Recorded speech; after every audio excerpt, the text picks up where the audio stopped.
당연하게 받지 않기라는 제목을 가지고 하나님의 말씀을 나누도록 하겠습니다.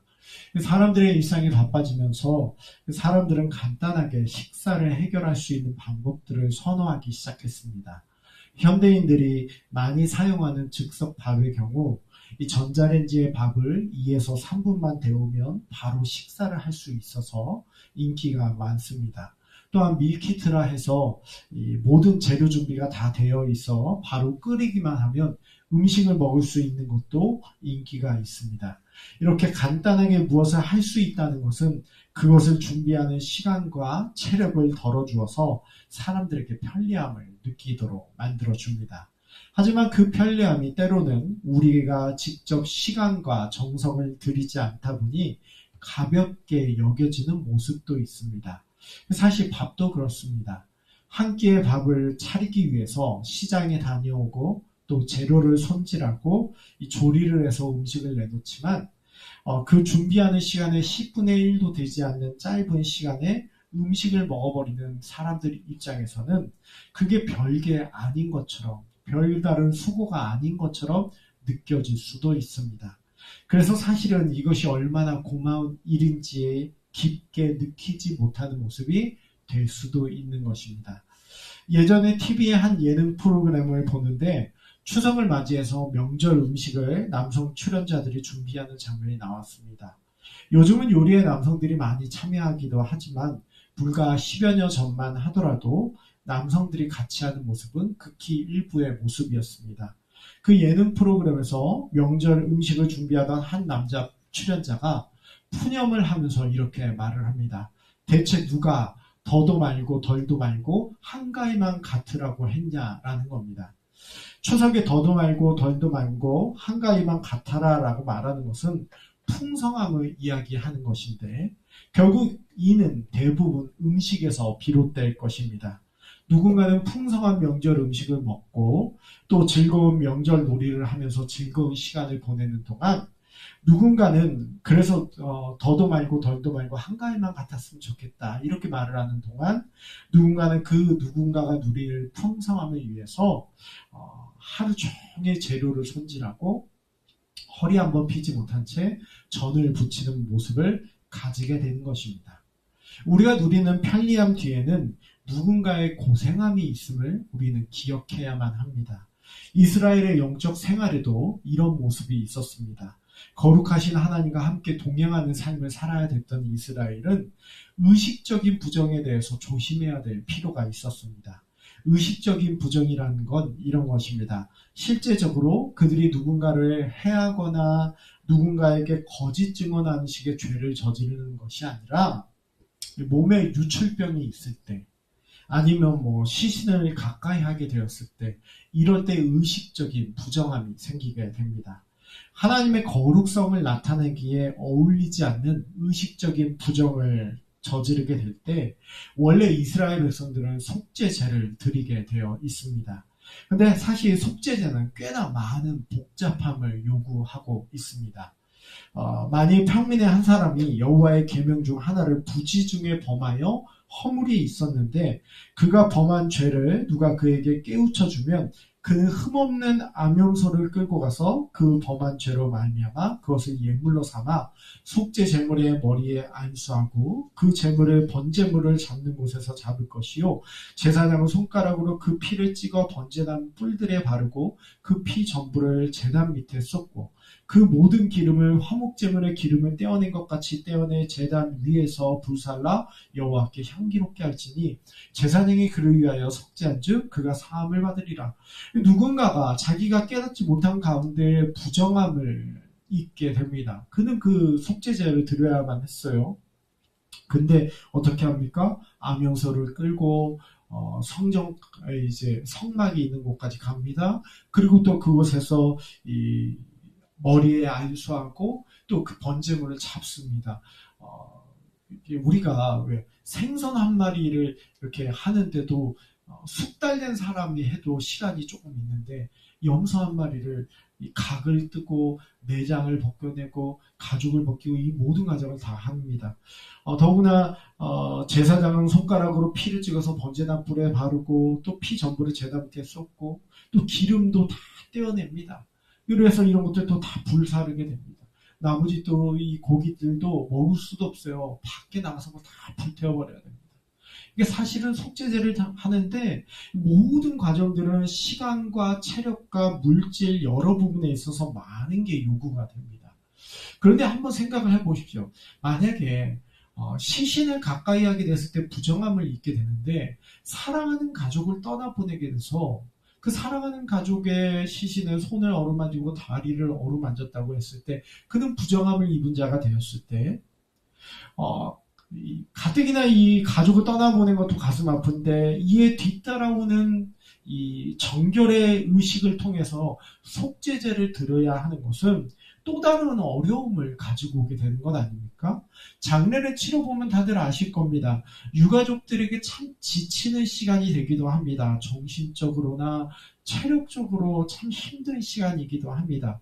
그런 상황에서 정결의식까지 이걸 행해야 한다면 그렇다고 해서 그렇지 않으면 거룩하신 하나님과 동행할 수 없는 이 부정의 상황이 되어 있으니 사실은 많이 힘들고 지치는 문제가 되지요. 이런 상황에서 하나님은 마치 즉석식품의 편리함처럼 정결의식을 행할 수 있는 제도를 이스라엘에게 알려주셨는데 그게 바로 부정을 씻는 물이었습니다. 부정을 씻는 물, 왠지 성수라는 표현을 사용해도 그렇게 무난하지 않을 것 같은데 이 부정을 씻는 물에 대한 사용 방법은 이렇습니다. 누구든지 들에서 칼에 죽은 자나 시체나 사람의 뼈나 무덤을 만졌으면 2일 동안 부정하리니 그 부정한 자를 위하여 죄를 깨끗하게 하려고 불사른 재를 가져다가 흐르는 물과 함께 그릇에 담고 정결한 자가 우슬초를 가져다가 그 물을 찍어 장막과 그 모든 기구와 거기 있는 사람들에게 뿌리고 또 뼈나 죽임을 당한 자나 시체나 무덤을 만진 자에게 뿌리되 그 정결한 자가 셋째 날과 일곱째 날에 그 부정한 자에게 뿌려서 일곱째 날에 그를 정결하게 할 것이며 그는 자기 옷을 빨고 물로 몸을 씻을 것이라 저녁이면 정결하리라. 예전에 우리가 코로나 바이러스로 전염을 막기 위해서 알코올이 담긴 분무기로 이곳저곳을 소독하는 모습이 있었습니다. 그런 것처럼 부정을 씻는 물을 가지고 이걸 뿌려서 정결한 상태로 바꾸는 것입니다. 얼마나 사실은 속죄제에 비하면 얼마나 편리한 방법입니까? 직접 속죄제를 드리질 않아도 이 부정을 씻는 물만으로도 부정을 정결한 상태로 바꿀 수 있었습니다. 아무래도 부정을 씻는 물을 사용하는 이들에게는 이만큼이나 편리한 게 없을 겁니다. 이렇게 부정을 씻는 물을 만들도록 하신 것은 하나님의 배려였던 것이죠. 이스라엘 백성들이 일상의 삶을 살아가는 데 있어서 최대한 삶의 지장을 받지 않도록 하기 위해서 하나님이 만들어 두신 배려인 것입니다. 그리고 이스라엘을 편리하게 이 부정을 씻는 물을 사용해서 그들을 정결한 상태로 바꾸었을 것입니다.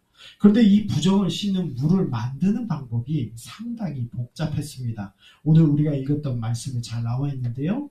여호와께서 명령하시는 법의 율례를 이제 이르노니 이스라엘 자손에게 일러서 온전하여 흠이 없고 아직 먹에 매지 아니한 붉은 암송아지를 내게로 끌어오게 하고 너는 것을 제사장 엘르아살에게 줄 것이요 그는 것을 진영 밖으로 끌어내어 자기 목전에서 잡게 할 것이며 제사장 엘르아살은 손가락에 그 피를 찍고 그 피를 회막 앞에 향하여 7번 뿌리고 그 암소를 자기 목전에서 불사르게 하되 그 가죽과 고기와 피와 똥을 불사르게 하고 일단 제물부터 보시면 상당히 까다롭습니다. 멍에를 매지 아니한 붉은 암송아지라는 제물을 선택해야만 했는데 이는 일반적인 속죄제 때 드렸던 제물보다 훨씬 까다로운 거였어요. 원래 속죄제는 그 중요도에 따라 이 제물의 가치가 그리고 제물의 중요도도 달라지게 되어 있습니다. 일반적인 사람들이 속죄제를 드려야 했을 경우는 그냥 흠없는 암염소나 이 어린 양 정도만 준비하면 됐습니다. 지위가 높은 사람, 책임이 많은 사람은 속죄제를 드릴 때 그 지위와 책임에 걸맞게 더 엄한 제물의 수준의 요구가 있었습니다. 만약 제사장이 범죄했을 때나 이스라엘 온 회중이 범죄를 했을 때, 그러니까 제사장이 범죄하거나 이스라엘 온 회중이 범죄했다면 엄청난 범죄 아닙니까?